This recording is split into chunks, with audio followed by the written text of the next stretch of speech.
وياها أدونكيو تاريخ ذكاوي وحلوكي شا نكوايا راقي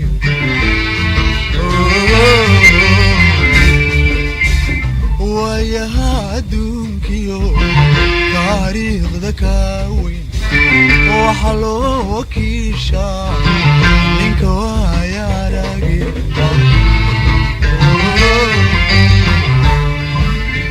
وتباغن مايو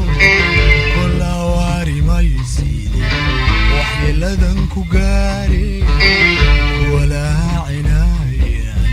لو الباري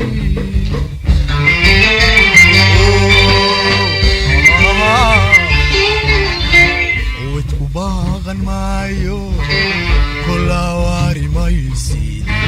وحي لذنكو قاري ولا عناية لو البهاري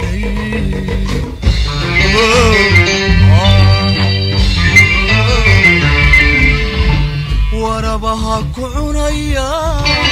وهلكم نغي وفكلب وجي لها هلا دقامي وعادو جعيل أن لقول عوادي وقتها قيولو شعيل على قول عوادي وقتها قيولو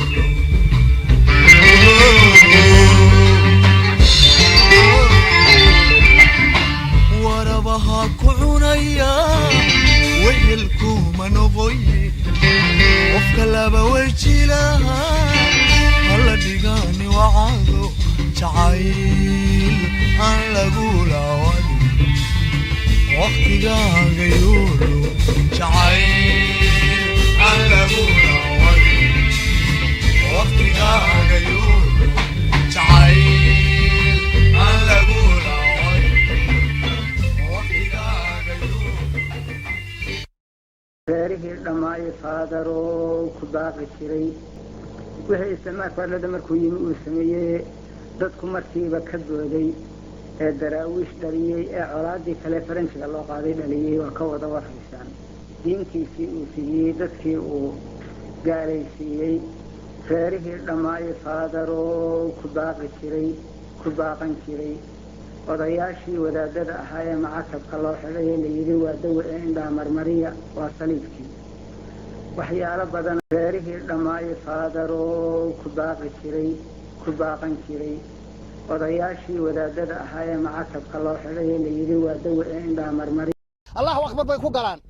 gobonimo doonkii Soomaaliyeed ka haray ee waa la yaqaanaa naf iyo maalba dadkan heerarkii ay gaareen sidaa darteed waxa dimuqraadiga Soomaaliya la yiraahdaa saddex wareeg oo iska daba dhisan si aanay gaalada kufaarta aanay madaafiicdeedu ugu dhicin duminsa la dumiyeyna waxa weeye miina lagu dumiyey madaafiici ma dumin oo kufaarku ma dumin waxa weeye 7 February 1920 7 February maalintii duqeynta badan ay ku soconaysay daraawiishta ee diyaaradaha ay soo rideen weeye maalinkan maanta boqol guuradeedii weeye waxa weeye waa marka ay sayidku galabta uu ka ambabaxay cadawgu qabsaday weeye midabka sahal ahaade ama cadaan ha ahaado ama madow ha ahaade cadawgu qabsaday waayo ma ay wadan gaala badan wadanka ma iman waxa caawinayay madow bay ahaayeen ninkay doonaba ha ahaade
وحلو كيشا منكوا يا راجل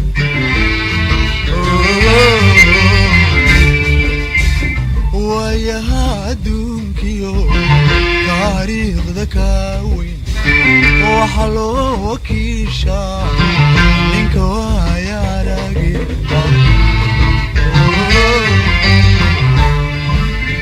وتباغن مايو كل واري ما يزيد وحي لذنكو قاري